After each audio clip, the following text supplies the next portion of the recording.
भगवते वासुदेवाय। ॐ नमो भगवते वासुदेवाय। ॐ नमो भगवते वासुदेवाय। नारायणं नमस्कृत्य नरं चैव नरोत्तमं देवीं सरस्वतीं व्यासं ततो जयमुदीरयेत्।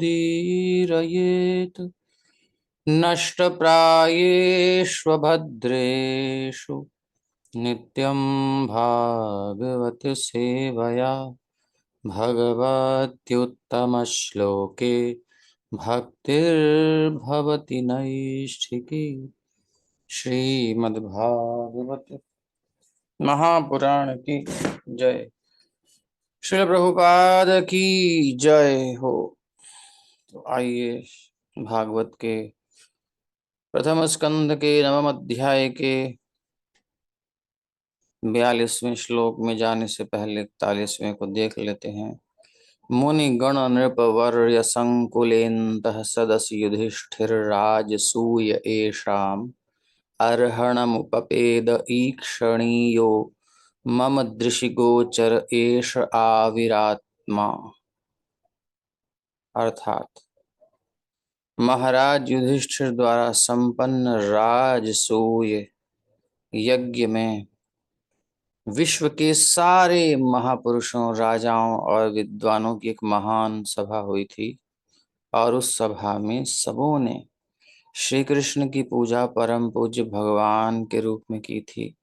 भीष्म पितामह कह रहे हैं कि ये सब मेरी आंखों के सामने हुआ था और मैंने इस घटना को अपने मन में याद रखा, हृदय में धारण कर लिया, जिससे मेरा मन भगवान में लगा रहे।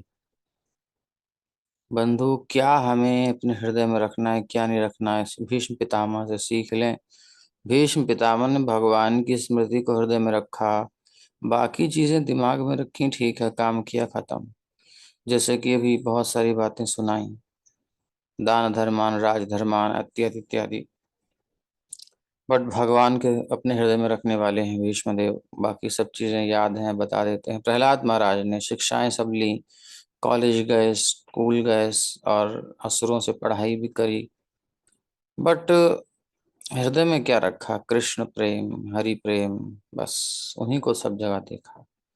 वो पढ़ करके सुना दिया, पास हो गए, लेकिन माना नहीं, हृदय में धारण नहीं किया। ये ध्यान रखिए। तो संसार में अब रहिए, व्यवहार करिए, नो प्रॉब्लम, जाना पड़ेगा संसार में, देखना भालना, जो भी कुछ करना करेगा, लेकिन दिल के अंदर मत उतार लेना। दिल में तो श्याम सुंदर रहने चाहिए बस। तमिममहमजं शरीरभाजां हृदि हृदि धिष्ठितमात्मकल्पितानां प्रतिदृशमिव नैकधार्कमेकं समधिगतोऽस्मि विधूतभेदमोहः।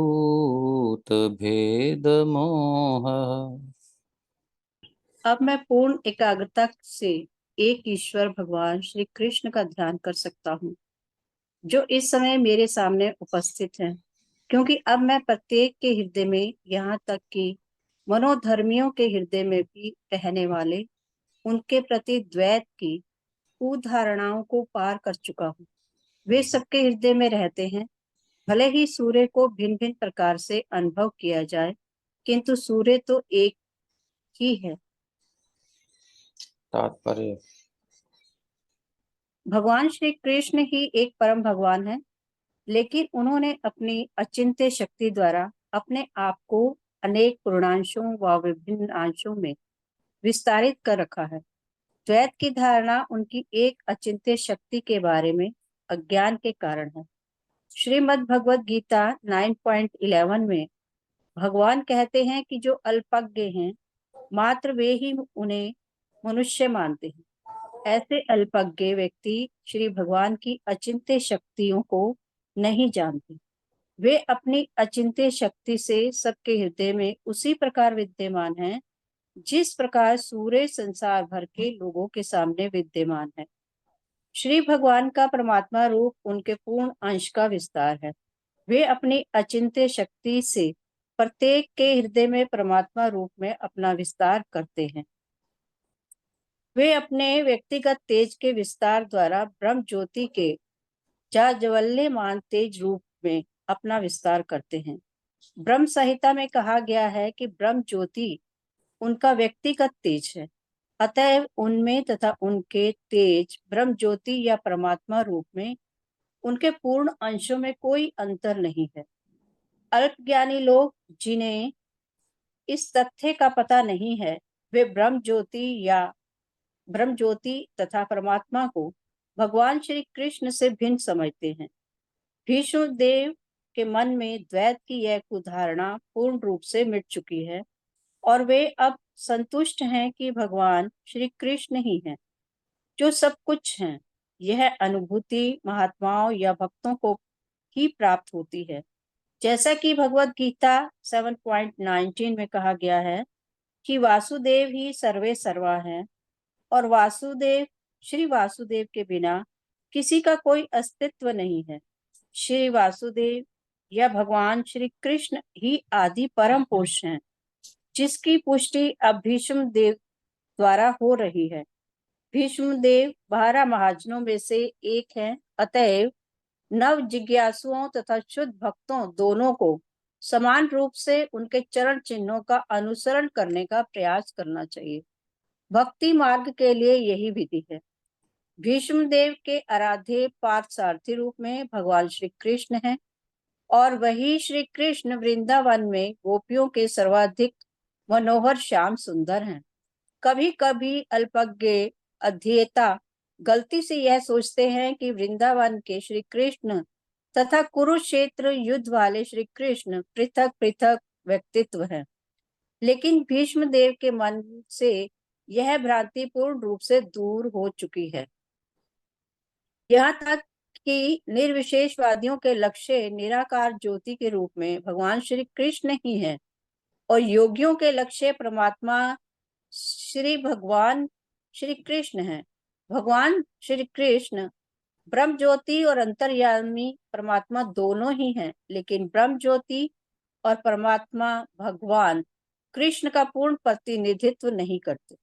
भगवान श्री कृष्ण में ब्रह्म ज्योति व परमात्मा दोनों हैं, लेकिन ब्रह्म ज्योति या परमात्मा में ना तो भगवान श्री कृष्ण आते हैं ना भगवान श्री कृष्ण के मधुर संबंध।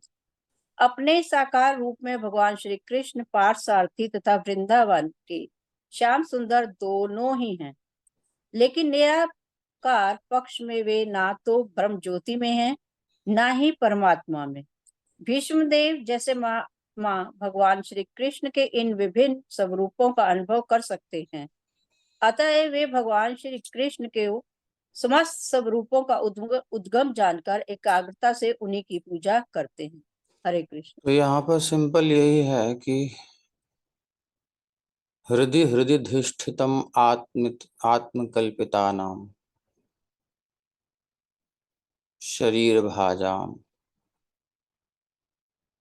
सब शरीरधारियों के हृदय हृदय में भगवान जो विराजमान है। प्रतिदृश्यमेव एकधा न एकधा अर्कम सूर्यम, केवल एक, अलग अलग होकर भी वो एक ही है। सूर्य जो अलग अलग है उसी के प्रकाश। अगर इसको एक और उदाहरण से समझ लो, सिंपल समझा दिया प्रभुपाद ने। मतलब लोग कहते हैं ना ब्रह्म अलग है, भगवान को रूप धारण करता है, ब्रह्म ही है, हमें ब्रह्म की प्राप्ति करनी है। तो मनुष्य शरीर धारण करते हैं भगवान, यह ब्रह्म अवतरित होता है, भौतिक प्रकृति में आता है, देह स्वीकार करता है, फिर चला जाता है अपने मूल रूप यानी निराकार रूप में। ये सब बेकार की बातें हैं, क्योंकि ये भेदभाव से उत्पन्न होता है। ये द्वैतवाद है, ये अद्वैतता नहीं है, जबकि भगवान अद्वैत हैं। उनमें द्वैत नहीं है। तो उनका जो निराकार पक्ष है, उनका जो साकार पक्ष है, ये दो नहीं है, ये एक ही है। वैसे तो अद्वैत अद्वैत करते हैं, लेकिन उनके साकार पक्ष को नेग्लेक्ट कर देते हैं और कहते हैं कि वो तो क्षणिक है, तात्कालिक है, या कुछ आते हैं, लेकिन मूल रूप तो उनका वही है। ऐसा कुछ नहीं है, ये उनका द्वैत सिद्ध हो गया। अद्वैत अद्वैतवादियों का द्वैत सिद्ध हो रहा है यहाँ पर, विकार की बात। क्योंकि भगवान नित्य हैं, उनका साकार रूप नित्य है, उनका ब्रह्म ज्योति भी नित्य है। वो देखो, ऐसे समझो, आम जो है, इस सनलाइट प्रभुपाद ने दिया उदाहरण। सन की लाइट कहेगी, लाइट का सन कहा जाएगा। सन सूर्य का प्रकाश, सूर्य है तो प्रकाश भी है, सूर्य नित्य है तो प्रकाश भी नित्य है, सूर्य नहीं है तो प्रकाश भी नहीं है। एक चीज कैसे हो सकती है नित्य नित्य? एक तरफ तुम कहते हो ब्रह्म नित्यम, ईश्वर नित्य है, और फिर कहते हो कि उसका साकार रूप अनित्य है। ये क्या मतलब है? बेकार की बातें हैं भाई। सनलाइट है, नित्य है, तो सन से आ रही है, यस, तो कैसे काम हो जाएगा? सन के बिना सनलाइट का क्या मतलब है? आम है, आम की सुगंध भी होगी, आम है तो सुगंध है, आम नहीं है, ऐसे कैसे हो जाएगा? फिर तो नकली है, फिर तो वो गड़बड़ मामला है, ओरिजिनल नहीं है। तो तुम्हारा ब्रह्म नकली हो जाएगा फिर वो, जब तक भगवान से जोड़ोगे नहीं। इसलिए पतन होगा। परम पदम पतः पतंति अधः, नीचे गिरते हैं ऐसे लोग। तो कृष्ण, उनकी ज्योति, उनका परमात्मा स्वरूप, ये तीनों एक ही अद्वैत तत्व हैं, परम सत्य हैं। उसके तीन फीचर हैं। लेकिन अगर कोई कहे कि हम तो प्रकाश को मानते हैं, सूर्य को नहीं मानते, तो उसको अर्ध कुक्कुट न्याय वाला लाभ मिलेगा। मुर्गी का गर्दन खाने वाला भाग है, पिछवाड़ा जो है अंडा देता है, बढ़िया है, उसने उसकी मुड़िया उतार दी, बोले कि चारा खाती, खर्चा होता है, अंडा निकलता है, बढ़िया। तो चारे के बिना अंडा कहाँ से आएगा? तो अगर कोई आधा लेगा तो आधा भी नहीं जाएगा, उसको खत्म, भ्रम में पड़ जाएगा। तो ये भीष्म पितामह समझ गए, वही हैं, सबके मूल हैं श्री कृष्ण। हरे कृष्ण। सूत उवाच, तो उनमें उन्होंने मन को लगा दिया। फिर क्या हुआ? कृष्ण एवं भगवती मनोवाग दृष्टिवृत्ति आत्मन्यात्मानमावेश्य सोऽन्तः श्वास उपारमत।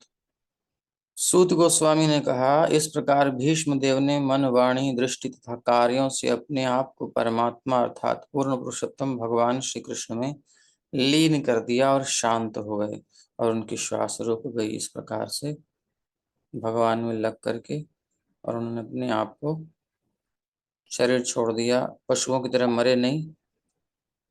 सम्पद्यमानमाज्ञाय भीष्मं ब्रह्मणि निष्कले सर्वे बभूवुस्ते तूष्णीं वयांसि बधिनात्यये। यह जानकर कि भीष्मदेव अनंत परम पूर्ण में लीन हो गए, वहां पर उपस्थित सारे लोग उसी तरह मौन हो गए, जिस प्रकार दिन समाप्त होने पर पक्षी मौन हो जाते हैं।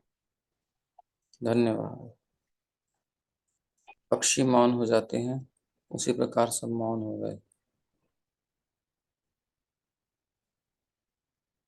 परम पूर्ण की अनंत शाश्वतता में प्रविष्ट होना या लीन होने का अर्थ है जीव के मूल धाम में प्रविष्ट होना।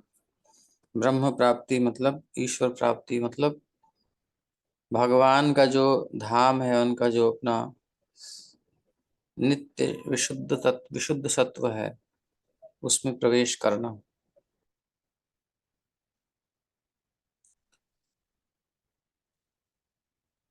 यही लीन होना है। जैसे तोता हरे वृक्ष में लीन होता है, उसका क्या अर्थ है? उसका अर्थ है कि अब वो जो है वृक्ष के अंदर चला गया है, आपको नहीं दिख रहा है। हरे तोता हरे वृक्ष में पहचाना नहीं जा सकता, सेम वैसे ही पत्ते होते हैं लगे तो मुश्किल होता है। वो आराम से फल खा रहा हो तो और पहचाना नहीं जाएगा, क्योंकि इतना घना वृक्ष है, कहाँ दिखेगा। उसका मतलब ये नहीं कि वो समाप्त हो गया है, वृक्ष बन गया है, पत्ती बन गया, डाली बन गया, नहीं, वो तोता है, और तोता फल खा रहा है, मजा ले रहा है वहां असली। तो मूल धाम में प्रविष्ट होना, जीव जब भगवान में लीन होता है तो उनकी भक्ति में, उनके प्रेम में लीन होता है, उनकी सेवा में लग के फल भोगता है, आनंद आस्वादन करता है। और सब अंशों द्वारा भगवान सेवित हैं अनंत काल से। कुछ नित्य सेवक हैं, कुछ अभी सेवा में गए नहीं हैं, वो भी भ्रम में पड़े हुए हैं। उनको नींद खुलते ही भ्रम हो गया, तो भ्रम जब दूर होगा तब जाएंगे। लेकिन हैं सभी भगवान के सेवक, और अभी भी वो भगवान की सेवा में है। क्यों? क्योंकि जेल में रहो चाहे जेल के बाहर रहो, सरकार के नियमों के अंतर्गत तो रहते ही हैं। हम्म। हरे कृष्णा। तो ये स्थिति है, ऐसे ही हम भगवान से ही कनेक्टेड हैं, चाहे विपरीत दिशा में हैं चाहे सही दिशा में हैं, जैसे भी हैं।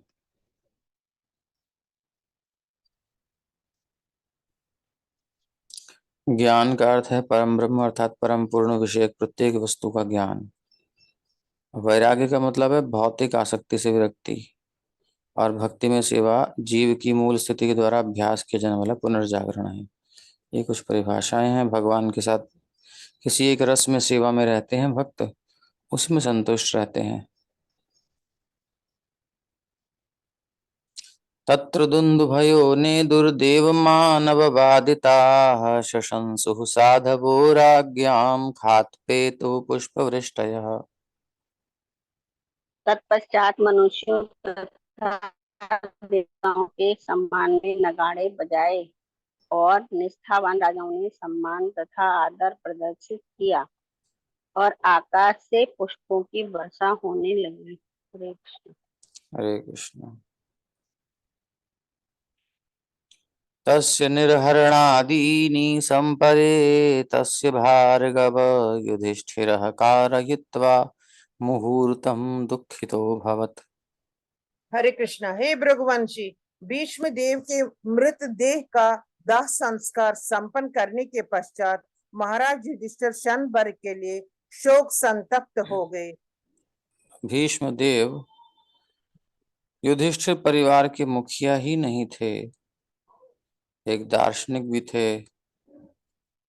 उनके भाइयों और माता के लिए मित्र भी थे, हमेशा उनकी मित्रता निभाई, मतलब कुछ न कुछ उनको सलाह देते रहे, ध्यान रखते रहे। तो बहुत स्नेह मिला है। ताऊ हैं, महाराज धृतराष्ट्र हैं, सब कुछ हैं, लेकिन भीष्म पितामह की बात अलग थी। क्योंकि इन सब ने तो वंचित किया ना, भीष्म पितामह ने हमेशा उनकी तरफ पक्ष रखा। तो उनको याद आना स्वाभाविक है। अब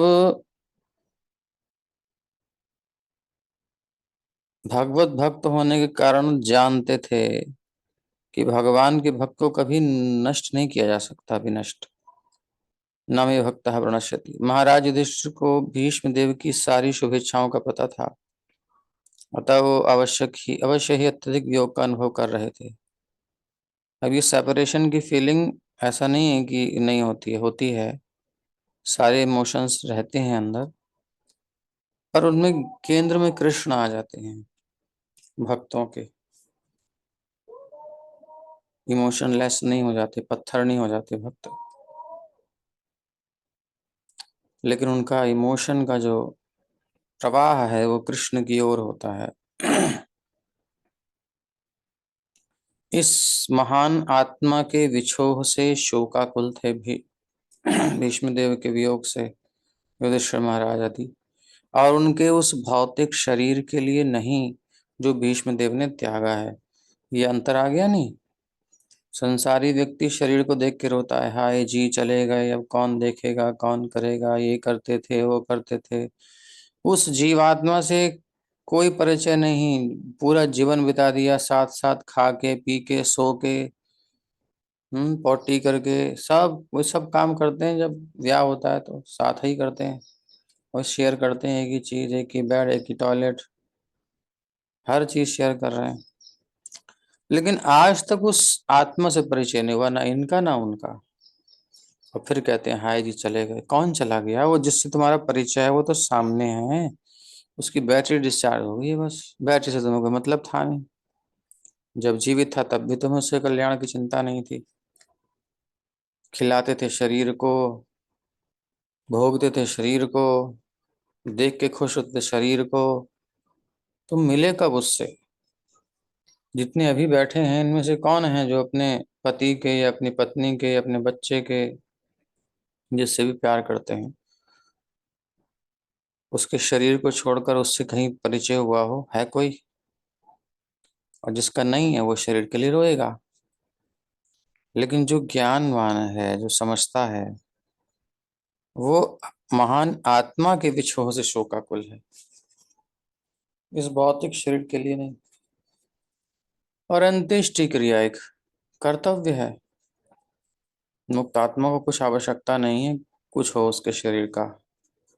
वो भगवान में आसक्त है, उसके शरीर का संस्कार हो ना हो, उसे जानवर खा जाएं या कहीं ऐसी उपेक्षित हो जाए, कोई फर्क नहीं पड़ता। लेकिन जो रहने वाले हैं उनका कर्तव्य है कि उनके इस क्रियाओं को किया जाए। इसलिए उन्होंने संस्कार संपन्न किए, अपना कर्तव्य निभाया। तो हमको भी कुछ इन सब की आशा न रखते हुए भजन करना चाहिए, भगवान पर निर्भर होना चाहिए। शरीर क्या है, इसमें तो गलना सड़ना आग लगना है एक दिन। अभी भी डेड बॉडी है, इससे मेरा मतलब क्या है? एक इंस्ट्रूमेंट मिला है, दूसरा मिल जाएगा, काम खत्म। ये मुझे ट्रायल मिला था। जब तक हम परमानेंट जॉब के लायक नहीं होते हमको ट्रायल वर्जन पे रखा जाता है, थोड़ा प्रैक्टिस इंसेंटिव मिलते रहते हैं। ऐसे ही ये शरीर, भौतिक शरीर जितने हैं, हमको उस नित्य जॉब, नित्य सेवा के लिए तैयारी है। जब हमारी यहाँ की ट्रेनिंग पूरी हो जाएगी तो वहाँ शिफ्ट कर दिया जाएगा, नित्य शरीर मिलेगा। इसके लिए रोने की जरूरत क्या है? ये तो आते जाते रहते हैं। और एज ए इंस्ट्रूमेंट देखना चाहिए। तो आत्मा के लिए शोक है क्योंकि वो भक्त थे। तुष्टुभुर्मुनयो हृष्टाः कृष्णं तद्गुह्यनामभिः ततस्ते कृष्ण हृदयाः स्वाश्रमान् प्रययुः पुनः।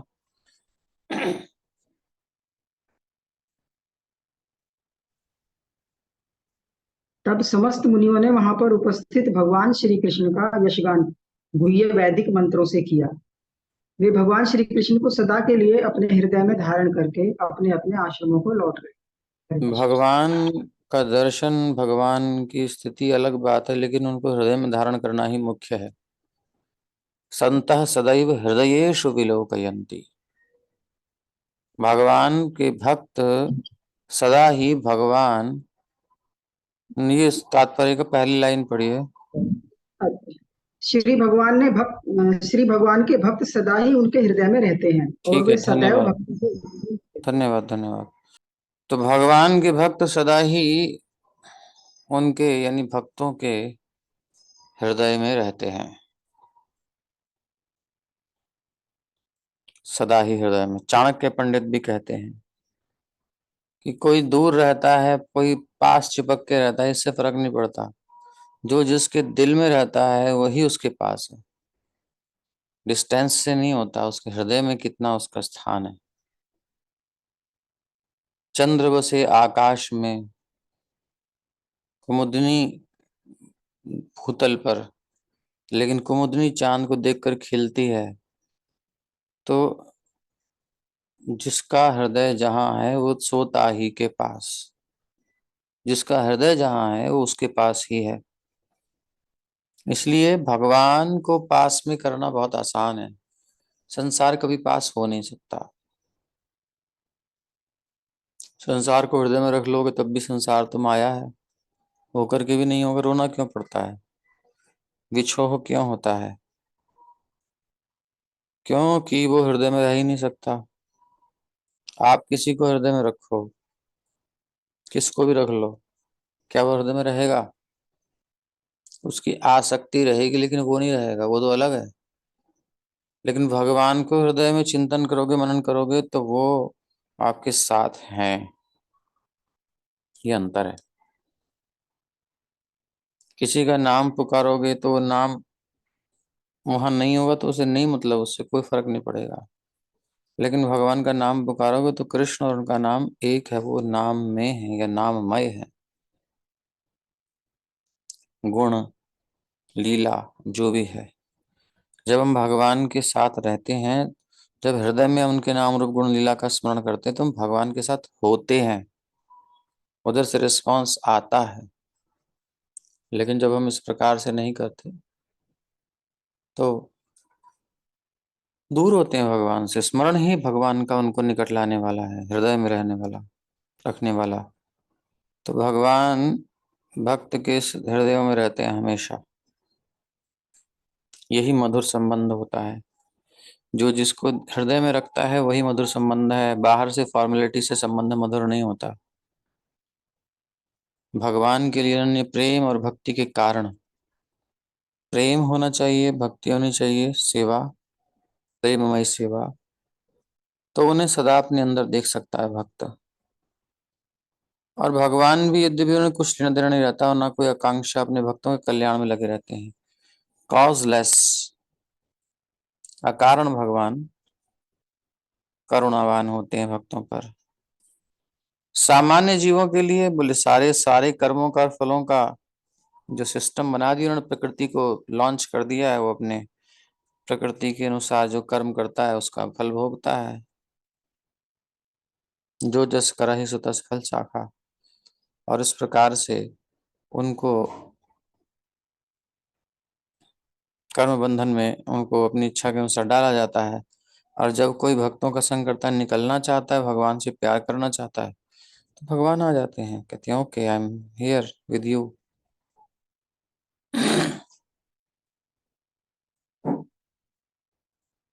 हम्म।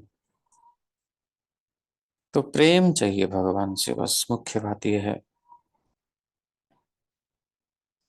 प्रेम चाहिए। प्रेम मतलब गाढ़ आसक्ति। जिसकी आसक्ति होती है उसी का चिंतन होता है, वही हृदय में रहता है। भगवान के मंदिर में जाकर के भी बहुत बढ़िया 10,000 का, 20,000 का चप्पल या जूता लिया है, और हम बाहर ऐसे ही जा रहे थे, जाते जाते मंदिर पड़ा, हमने कहा चलो भगवान को प्रणाम कर लें। वो जूता लगा के गए बाहर, ऐसा कोई क्वालिटी का जूता ही नहीं है, भीड़ बहुत है। फटाफट प्रणाम किया और भगवान की ओर देखा, लेकिन मन कहाँ है? मन उन जूतों में है। तो फिर आप जूतों के पास खड़े हैं, आप भगवान के सामने होकर के भगवान के पास नहीं है। तो उसमें क्या है? हृदय, हृदय कहाँ है? तो इस प्रकार भगवान अपने भक्तों के हृदय में रहते हैं और उनका आदान प्रदान चलता रहता है। भगवान के अपने हृदय में धारण करके सब मुनि लोग स्तुति करके चले गए। यही है भगवान का मिलन। प्रत्यक्ष मिले ना मिले उनकी इच्छा, प्रति अक्ष अक्ष के सामने, आंख के सामने मिले ना मिले उनकी इच्छा, मौज है उनकी। बट उन्होंने हमें एक्सेस तो दे रखा है अपना, हृदय में। हृदय अर्जुन तिष्ठति। प्रेम होगा तो दिख जाएंगे, प्रेम नहीं है तो नहीं दिखेंगे। तो हमें दरकार है प्रेम की।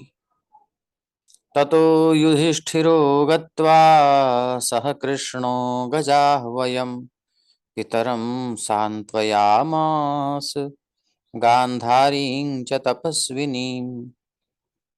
तत्पश्चात महाराज युधिष्ठिर भगवान श्री कृष्ण के साथ तुरंत ही अपनी राजधानी हस्तिनापुर गए और वहां पर अपने ताऊ महाराज धृतराष्ट्र तथा अपनी ताई तपस्विनी गंधारी को ढाढ़स बंधाया। गांधारी को ढाढ़स बंधाया। पुत्र चले गए थे ना, इसलिए।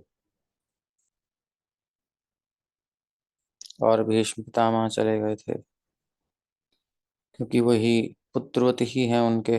उन्होंने उनके लिए इतना बड़ा सेक्रीफाइस किया कि सत्यवती जो है संतान जन सके, धृतराष्ट्र आदि। तभी तो ये आपा ये सेक्रीफाइस नहीं करते तो ये विवाह नहीं होता, ये सब डायनेस्टी आगे नहीं चलती। तो कनेक्शन तो होता ही है इतना। गांधारी का चरित्र और भीष्म देव से कम नहीं है। प्रभुपाद बहुत प्रेज करते हैं क्योंकि ये पतिव्रता थी।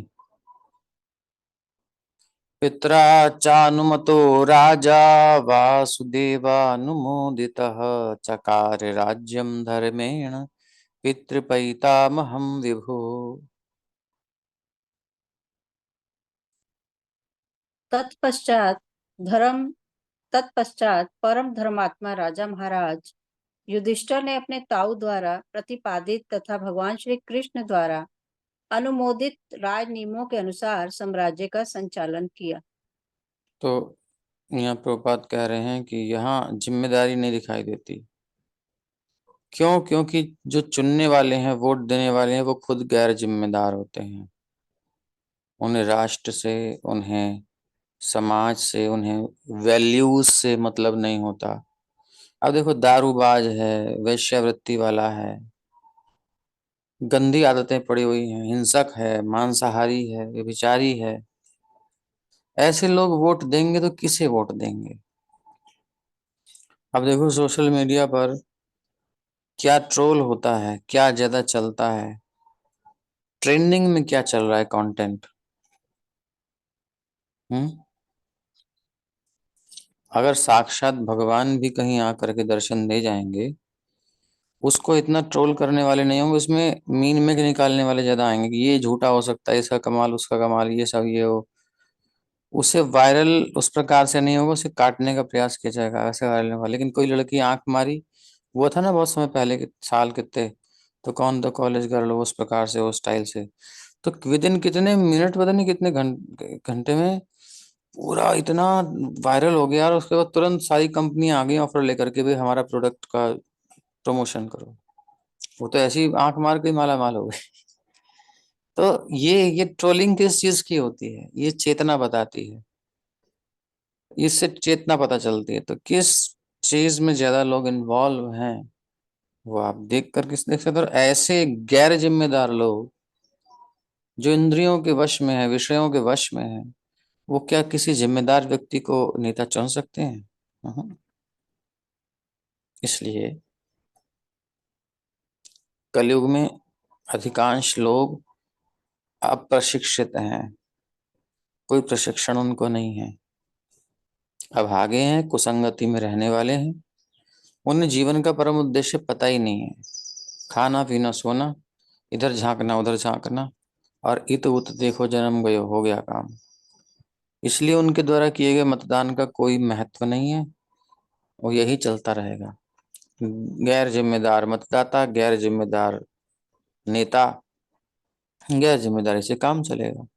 उन्हें भी पता है जनता के बारे में, जनता को भी पता है, तो अपने स्वार्थों के लिए उनको चुनती है। स्वार्थ उनका भौतिक धरातल पर होता है। स्वार्थ क्या होता है भैया? मांस पर जो है छूट मिले, दारू पर छूट मिले, और ये सब जो गंदी चीजें हैं, उस पर कम से कम टैक्स लगाया जाए, ऐसा हो वैसा हो। हमें इसकी सुविधा मिलनी चाहिए। लड़कियां कहती हैं, लड़कियों को बहका दिया गया, हमें आज़ादी चाहिए। किस चीज़ से आज़ादी चाहिए? शरीर ढकने से आज़ादी चाहिए, या ऐसा वैसा जो भी है। मतलब जो भी ये सब चीजें हैं, इस स्थूल धरातल पर, शारीरिक तल पर, इससे आगे बुद्धि नहीं जाती। परम उद्देश्य क्या है जीवन का? अरे भाई भजन करने की आज़ादी चाहिए। औरतें भी खूब भजन कर सकें, आदमी भजन कर सकें, बच्चे भी भजन कर सकें, इसकी आज़ादी चाहिए। हमें दिन रात कोल्हू के बैल की तरह फैक्ट्रियों में, ऑफिस में, इधर उधर कॉरपोरेट्स वर्ल्ड में जाकर के शोषित ना होना पड़े। थोड़ा सा काम करके और मिनिमम रिक्वायरमेंट हमारी पूरी हो जाए और हम भजन कर पाए, ऐसी व्यवस्था चाहिए हमें सरकार की। यानी कि मरे जा रहे हैं, मरे जा रहे हैं, पत्नी भी कमा रही है, पति भी कमा रहा है, और ऊपर से बच्चे भी कमा लेते हैं, लेकिन उनकी पूर्ति नहीं होती। डर रहता है पता नहीं कब क्या हो जाए। ऐसी इनसिक्योरिटी, ऐसी सरकार नहीं चाहिए हमें। हमें वो चाहिए जो हमारी लिवलीहुड, हमारे जीवन यापन की व्यवस्था तो कम से कम ठीक से कर दे। बाकी की सुविधाएं जो हैं वो अच्छी बात है, वो कर दे तो बहुत बड़ी बात है। और हमारी वैल्यूज हमें विद्यालयों में मिले। मैं कॉलोनी शिक्षा पद्धति बना दी, गधा बनाने वाली, अंग्रेज बनाने वाली, अंग्रेज मानसिकता वाली सोई चल रही है। शासन प्रणाली तो उनकी, यानी गुलाम तो अभी भी हैं, कौन से हम स्वतंत्र हैं। कॉलेज में, स्कूल में भागवत नहीं पढ़ सकते, गीता नहीं ले जा सकते, तिलक नहीं लगा सकते, कंठी नहीं पहन सकते। यही है। क्या मतलब है? तो अपने धर्मशास्त्र पढ़ने की सुविधा हो, पढ़ाने वाले अच्छे हों, तुच्छ मानसिकता वाले ना हो, कुरान भी पढ़ाई जाए तो जो कुरान में है उसे बताया जाए, उसमें मिक्स करके और आतंकवादी पैदा ना किए जाए।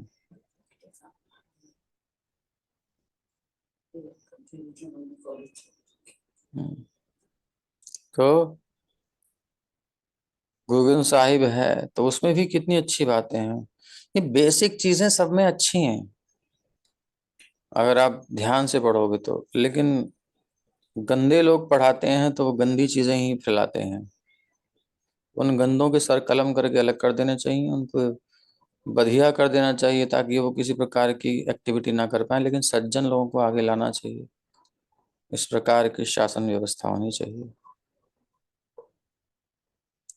खुदा की इबादत, खुदा के बंदों से प्रेम, सिंपल बात है ये। आपस में भाईचारा होना चाहिए ना धरातल पर।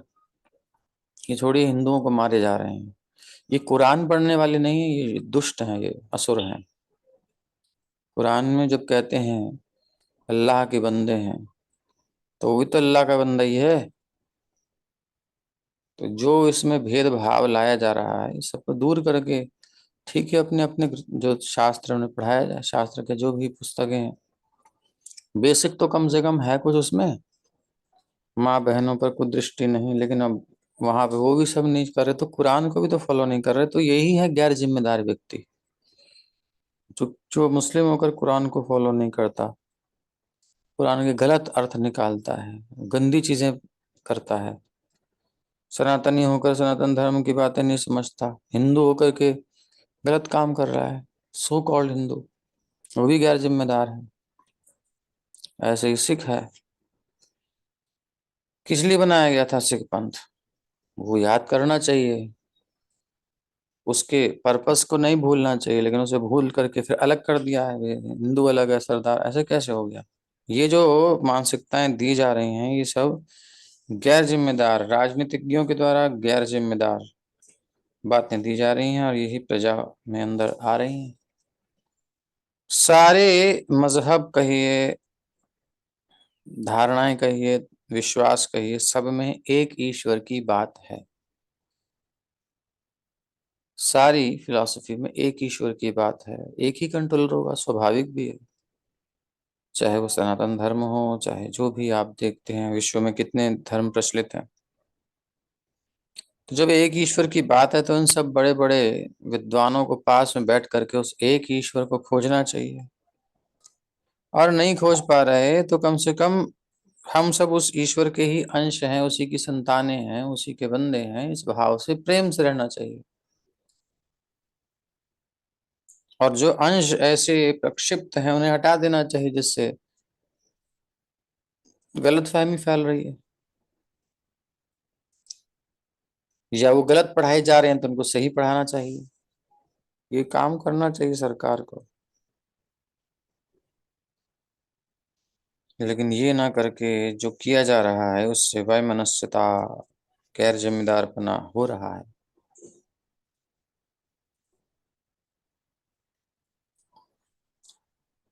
इसलिए भाईचारा या प्रेम भाव जहाँ नहीं है वो ग्रंथ नहीं है, वो शास्त्र नहीं है, वो व्यर्थ है।